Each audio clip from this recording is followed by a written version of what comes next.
Mateus capítulo 9, do versículo 10 ao versículo 13, diz assim: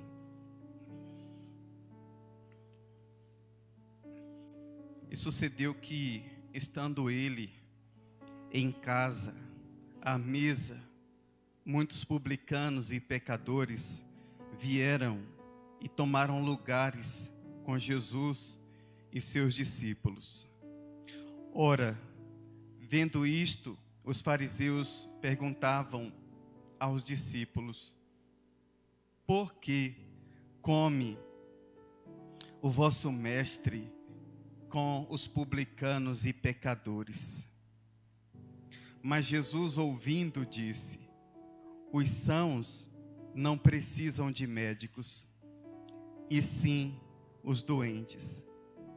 Ide, porém, e aprendei o que significa misericórdia quero, e não holocausto, pois não vim chamar justos, e sim pecadores ao arrependimento. Oremos ao nosso Deus. Bendito seja o teu nome, Senhor. Nesta noite nós estamos juntos, irmanados ao redor da mesa do Senhor, onde fazemos, ó Deus, a memória e olhamos para o retrovisor e vemos que o que o nosso Senhor Jesus fez na cruz foi por nós, pecadores. Nós te agradecemos, Pai. Muito obrigado por estarmos aqui.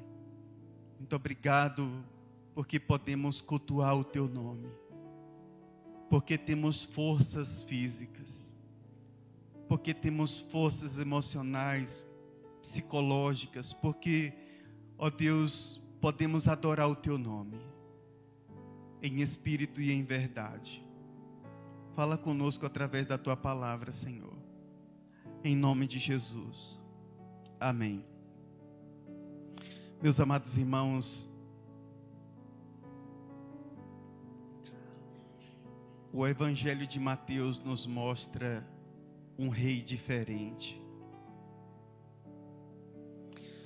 Os reis, eles não se aproximavam de qualquer classe na sociedade. Os reis tinham toda a pompa do império, do glamour, da luxúria, da grandeza, da prepotência,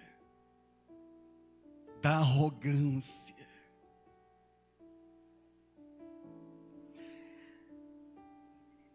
E esse rei é diferente. Ele desce de sua glória, de sua majestade, e vai se assentar lá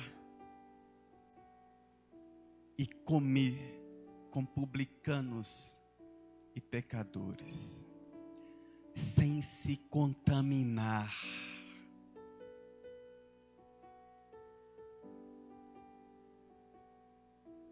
Um rei diferente. Queridos irmãos, o Senhor Jesus, ele, nesse texto, ele é criticado pela maneira como ele estava tratando os pecadores, os publicanos, que eram desprezados, que moralmente não eram benquistos. E os fariseus, irmãos, que eram os do templo, os da sinagoga, eles criticam Jesus porque Jesus estava ali.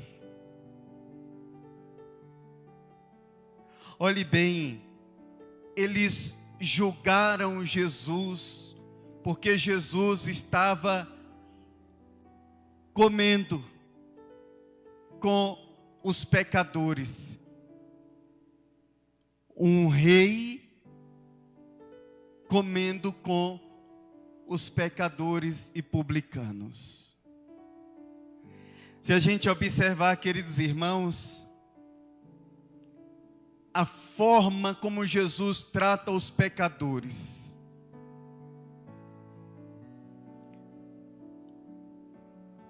muitas vezes não é da mesma forma como nós tratamos os pecadores. Aqueles fariseus, aqueles escribas, aqueles mestres da lei, eles viviam uma religião meritocrática, pelos méritos próprios, achando que conseguiriam a salvação pelos méritos próprios, pela justiça própria. E o profeta Isaías, lá no Antigo Testamento, ele vai dizer que toda a nossa justiça é como um trapo de imundícia. Porque não há nada que o homem possa fazer por si só, para obter de Deus alguma coisa. E então Jesus, comendo com os publicanos e pecadores, e é questionado, por que Jesus está comendo nesta mesa imunda? Por que Jesus está participando ao lado dessas pessoas que não são benquistas?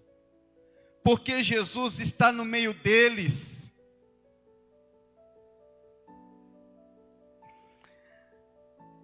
E Jesus ouve toda aquela crítica, todo aquele julgamento.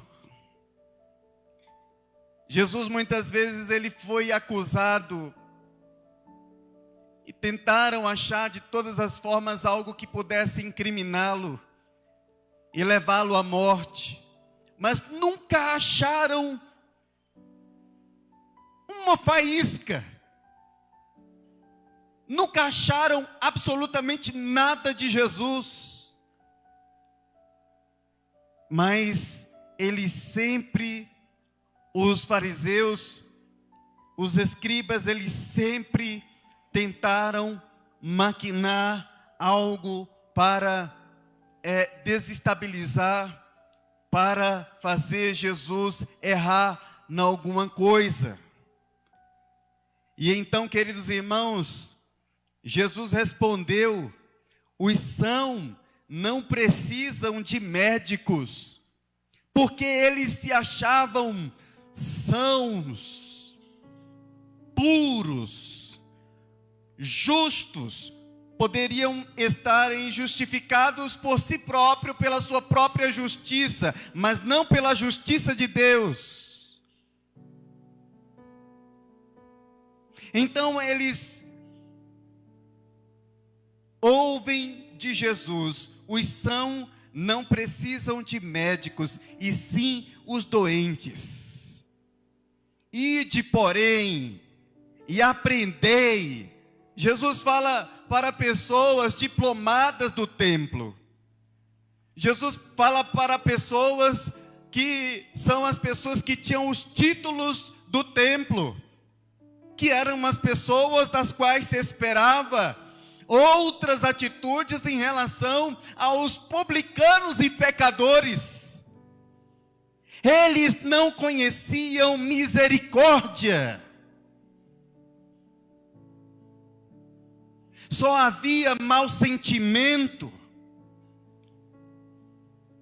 E nós podemos ver, queridos irmãos, lá no capítulo 7, Jesus falando sobre as atitudes deles mesmos, sobre julgamentos, sobre como deveriam proceder, porque eles tinham uma trave nos olhos deles, e queriam tirar apenas um argueiro, que era um cisto no olho do irmão.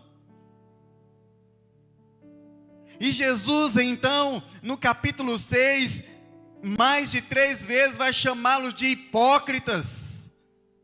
Andava se auto-justificando, achavam que eram melhores do que os outros. E todos eles eram quebradores da lei, eram adúlteros, eram hipócritas, tinham coração sujo, acusadores, hipócritas. E Jesus fala então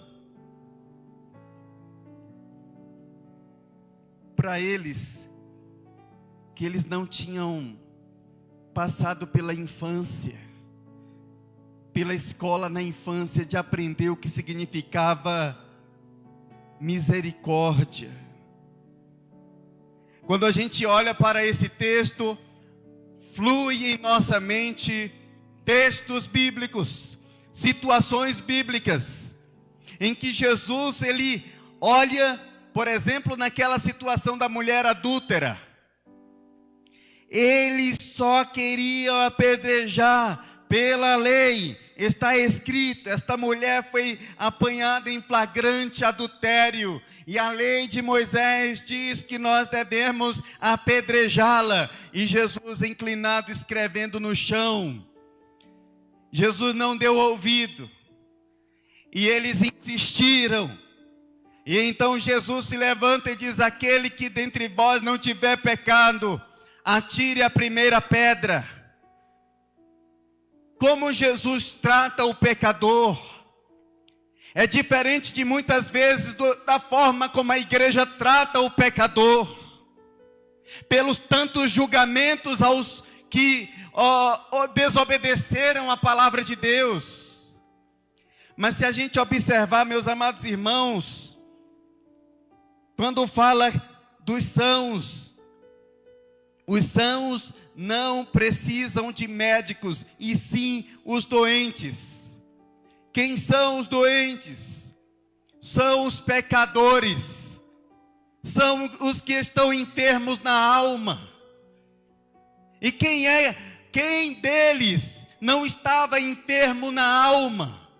Quem deles não eram pecadores? E agora eu reporto de novo lá para João capítulo 8, da história da mulher, porque quando Jesus fala para eles: aquele que dentre vós não tiver pecado, seja o primeiro a atirar a pedra. E eles foram acusados pela sua própria consciência, porque eles pecavam contra Deus, eles eram pecadores. A pergunta hoje que eu gostaria então que nós refletíssemos, meus amados irmãos: quem são os doentes? São os pecadores. Os doentes são muitos que estão dentro das igrejas e que são capazes de pecar contra Deus, mesmo sendo escolhido, mesmo sendo salvo. Pecados os que você imaginar. Mas a forma que Jesus trata esses pecadores não é muitas vezes como nós tratamos esses pecadores. Porque muitas vezes, meus amados irmãos, achamos que somos perfeitos, achamos que não pecamos, achamos que não desobedecemos a Deus, e muitas vezes nós podemos incorrer no mesmo legalismo farisaico daqueles fariseus dos dias de Jesus. Muito criticismo no coração, não há piedade. Não havia piedade, não havia misericórdia. Eram pecadores que precisavam da graça de Deus, como eles. E se a gente observar, queridos irmãos, Marcos capítulo 7, versículo 20, em diante diz: o que sai do homem, isso é o que o contamina. Porque de dentro do coração dos homens é que procedem os maus desígnios, a prostituição, os furtos, os homicídios, os adultérios, a avareza, as malícias, o dolo, a lascívia, a inveja, a blasfêmia, a soberba, a loucura. Tantas vezes o homem age como um louco, como um avarento, como idólatra, como alguém que rouba a alegria do outro. E Jesus então coloca aqui, classificando o pecador.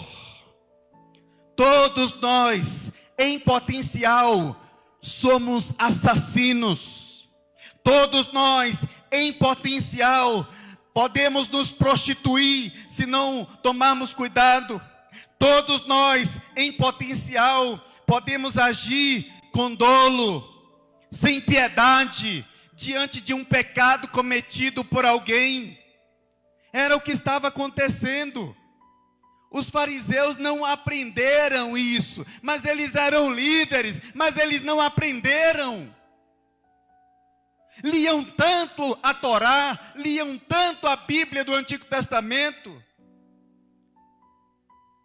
Ele te declarou, ó homem, o que é bom e o que é que o Senhor pede de ti. Que pratiques a justiça, que ames a misericórdia e andes humildemente com teu Deus. Se é uma forma que Jesus tratava com os pecadores, meus irmãos, era com amor e com piedade, com misericórdia, porque qualquer um de nós podemos deslizar ou sermos surpreendidos em algum pecado. Isso, quando não acontece externamente, acontece no fórum íntimo. E só quem julga fórum íntimo é Deus, que conhece você e sabe todos os seus pecados interiores. Deus conhece a nossa estrutura. Ele sabe que somos tendenciosos a agir pelas obras da carne.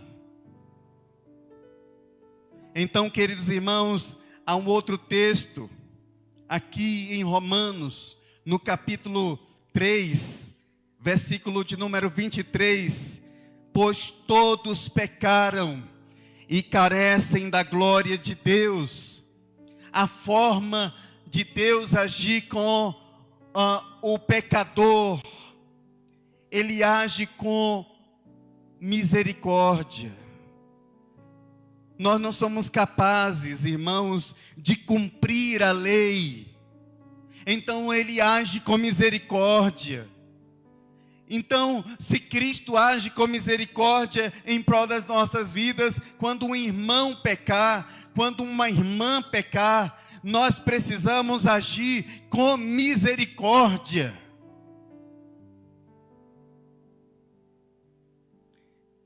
E Jesus então teve que enfrentar aqueles fariseus que achavam-se santos demais. Será que hoje nós não temos os modernos fariseus nas igrejas? Que acham-se santos demais, e que acham-se tão santos que são capazes de julgar a vida de A, B e C. São tão puros e tão santos, que são capazes de agir com dureza. Agora olhe bem, é interessante essa questão, porque a exemplo de Jesus, lá em Gálatas no capítulo 6, abra o texto aí de Gálatas capítulo 6. Gálatas no capítulo 6, vai falar sobre a forma como tratar um pecador quando ele cair. Gálatas capítulo 6. Diz o texto assim, fica antes de Efésios aí na sua Bíblia. Gálatas capítulo 6. Irmãos, se alguém for surpreendido em alguma falta, vós que sois espirituais, corrigiu com espírito de brandura, e guarda-te para que não sejas também tentado, porque não existe ninguém perfeito. O pecado do outro pode ser na área financeira, o teu talvez seja na área do criticismo e dos julgamentos indevidos. Você viu o que fulano de tal fez? Você viu o que fulano de tal falou? Você viu o que fulano de tal escreveu?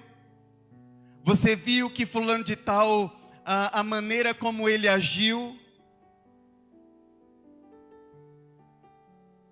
Daí vem o fermento, levedando toda a massa. E a miséria sendo instalada, da forma incorreta de fazer, de tratar os irmãos. Quantas pessoas não foram feridas no passado, por atitudes incorretas, erradas, impiedosas, sem amor, sem misericórdia. A Bíblia diz que se alguém for surpreendido, ele deve ser tratado de forma digna. Qualquer membro da igreja, quando pecar, qualquer tipo de pecado, inclusive de mentira, deveria ser disciplinado, e deve ser. Mentira, falsidade, maledicência, fofoca, tudo aquilo que é contra a palavra de Deus. Mas se alguém for surpreendido em alguma falta, diz o texto, o apóstolo Paulo diz: vós que sois espirituais. Paulo está partindo da premissa de que ele está tratando de pessoas maduras, e que agirão corretamente, que não agirão na força da carne, para disciplinar, para expulsar a pessoa, para agir com aquele ímpeto humano maligno.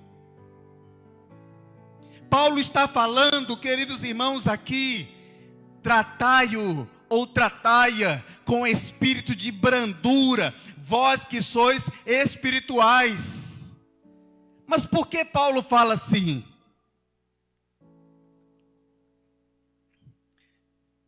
Porque Paulo está falando assim. Paulo já tinha acabado de falar no capítulo 5 a respeito de ser guiado pelo Espírito. Capítulo 5, versículo 22, o apóstolo Paulo diz: mas os frutos do Espírito é amor. É amor, alegria, paz, bondade, benignidade, bondade, fidelidade, mansidão, domínio próprio. Contra estas coisas não há lei. E diz o texto ainda mais, agora no capítulo 6, versículo 2: levai as cargas uns dos outros, e assim cumprireis a lei de Cristo. Nós somos irmãos. Dificilmente um irmão entra num ataque feroz de exclusão, de dureza de coração contra o outro. Pelo contrário, ele vai defendê-lo. Então, no meio da igreja, todos devem ser defendidos. Porque muitas vezes, queridos irmãos, ocorre que na igreja, se nós não tomarmos cuidado, como já aconteceu, de haver julgamentos indevidos sobre pessoas, e não ser resolvido. Isso só vai enfraquecendo o Evangelho. Isso só vai minando as forças do poder do Evangelho. Isso só vai minando as forças de uma comunhão perfeita. Tenha muito cuidado quando você estiver falando com seu irmão ou com sua irmã a respeito de alguém na igreja. Porque senão você vai estar sendo hipócrita como aqueles fariseus.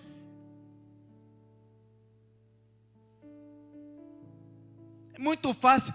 Olhe bem, às vezes,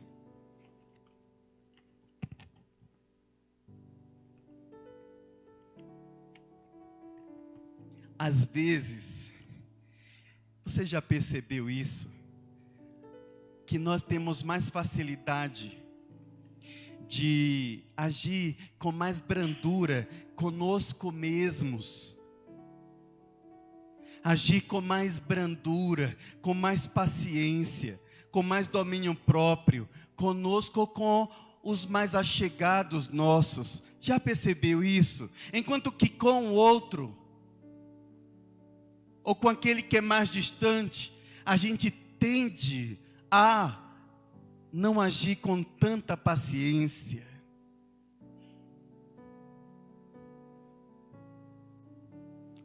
A forma que Jesus nos trata é diferente. Será que não teria a ver com aquilo que Jesus falou, aquilo que Davi falou, quando ele falou assim: eu prefiro cair nas mãos de Deus do que cair nas mãos dos homens?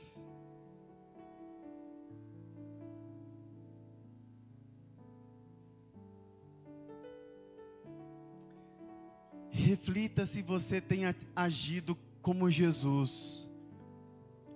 Seja simpático com o erro do teu irmão. Sejamos simpáticos, misericordiosos.